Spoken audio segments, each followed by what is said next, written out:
And we're live on the internet.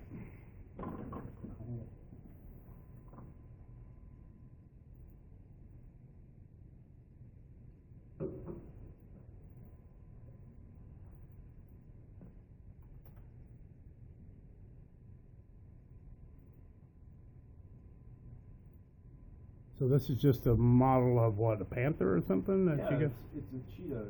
There was a patron who wanted to print this off and give it to his son as a birthday present. Ah, cool. And so you can see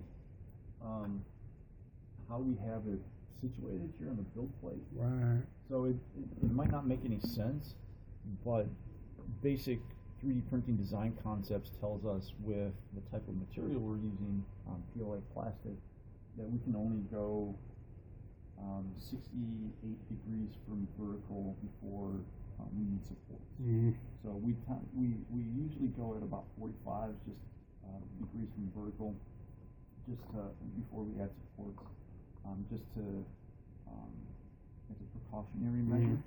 And so if you look at it, these are actually really nice angles, except for, we'll put some extra supports for the legs, which here, I'll throw those in there right now.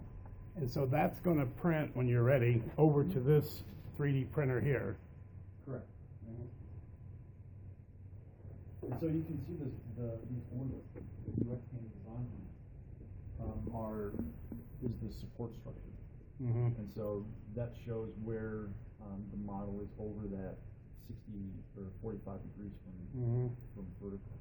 So if I'll clear these supports, if we did this guy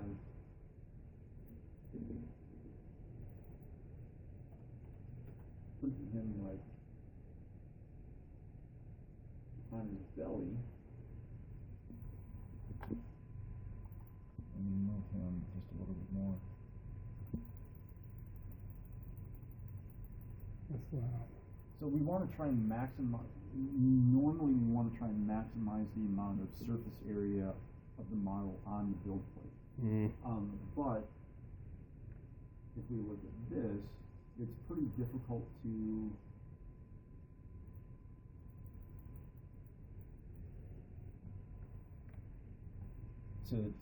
put a lot of surface area on the build plate. And so all of that underneath, and I'll show you the difference with the support structure,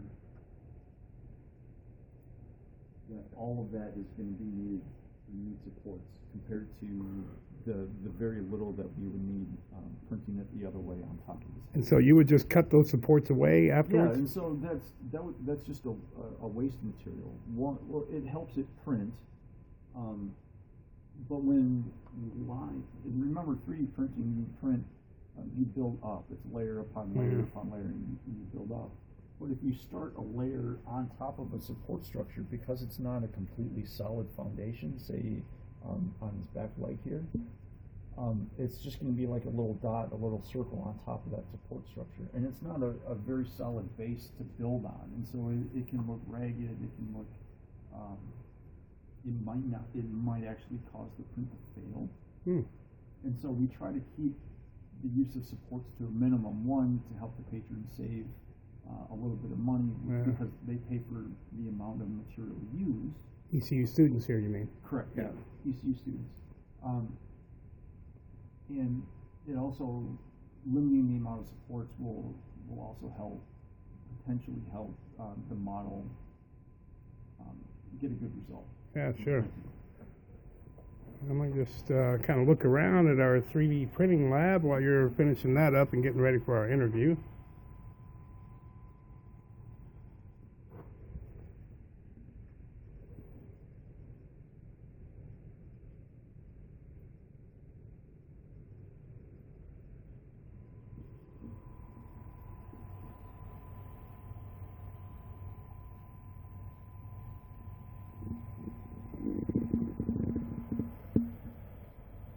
So we're preheating the nozzle and the build plate right now. It's kind of a good habit to get into.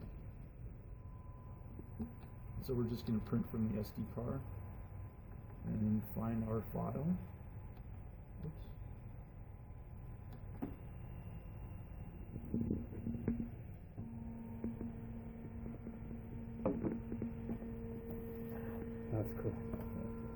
just got to be a little bit careful about breathing this stuff, but otherwise it's pretty safe, right? Yeah, PLA is okay. I mean, it's biodegradable. It's cornstarch and sugar based, and so like if I threw something made out of PLA out into the elements within 6 months to a year, it would dissolve and be gone. ABS is petroleum based and not so environmentally friendly, and so it would take a couple hundred more years before it would dissolve into nothing in a landfill. Like a plastic bag from Walmart. Exactly. Or a plastic bottle. Yeah, right. And so there's some few more, because it's petroleum based, there are some more harmful ultrafine particles that can get in the air.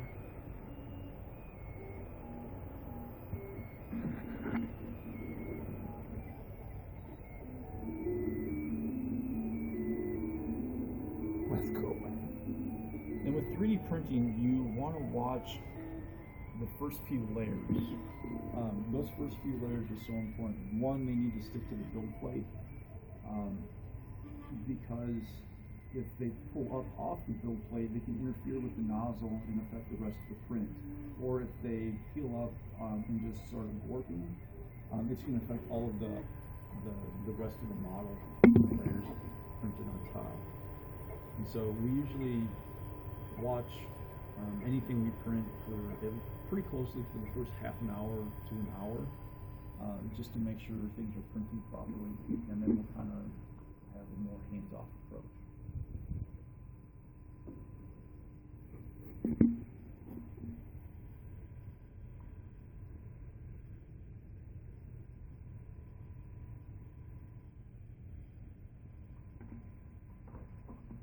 Let's actually click to the home page.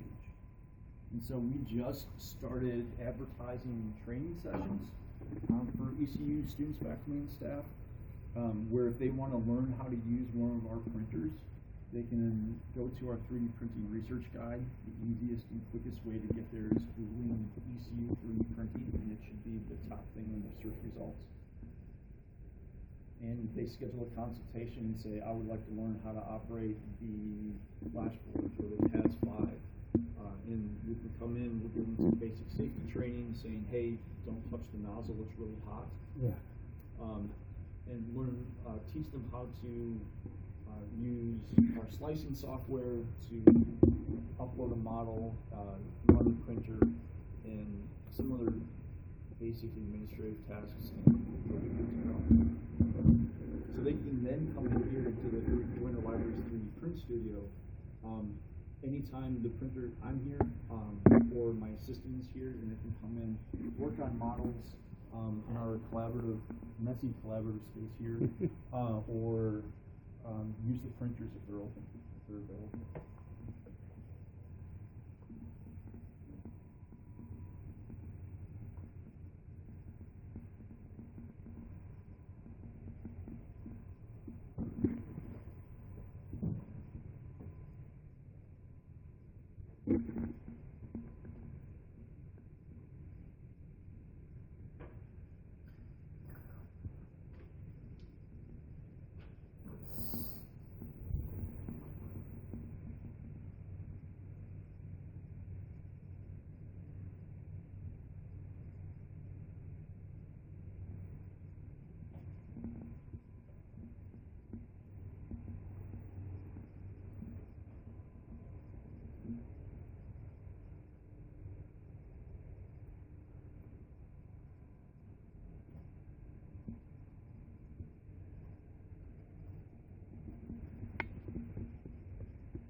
need to print you a 3 for your 3D printing lab sign. Well, it was there. I just Oh, there it popped is. off. There you go. The thing is that I couldn't call it a lab because that would, to the university, that implies classroom, Mm. and then we would have to follow more strict fire codes and stuff like that. And so if we call it something like a studio, then it can just be a large collaborative space. Mm.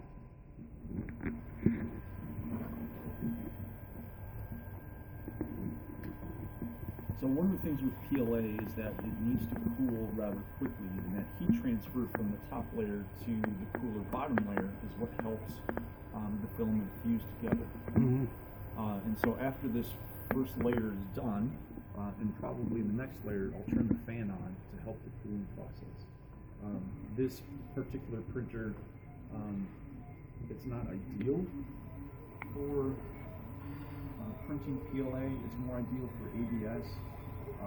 ABS loves that ambient heat and needs that extra heat to help fuse the layer below it. So with PLA, we take off the side panels, we prop the door open, and then we take the top acrylic structure off, and then add the fan, which helps the airflow in the cooling process. Way cool, man. I don't think most people at ECU even know this is available for free to students and faculty and such. So hopefully they'll be watching. Well, unfortunately, it's not free. Yeah. Right. ECU students, faculty, and staff do have to pay 10 cents per gram of filament used. Right. But it's not a big markup. It's just the filament costs about 5 cents per gram of filament, and then.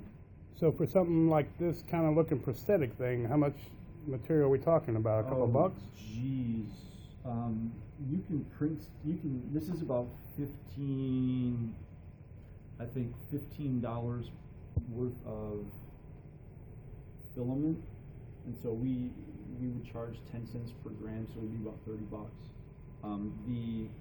And then you can purchase all of the elastic cord and the strings and the screws to put it all together online for about $35.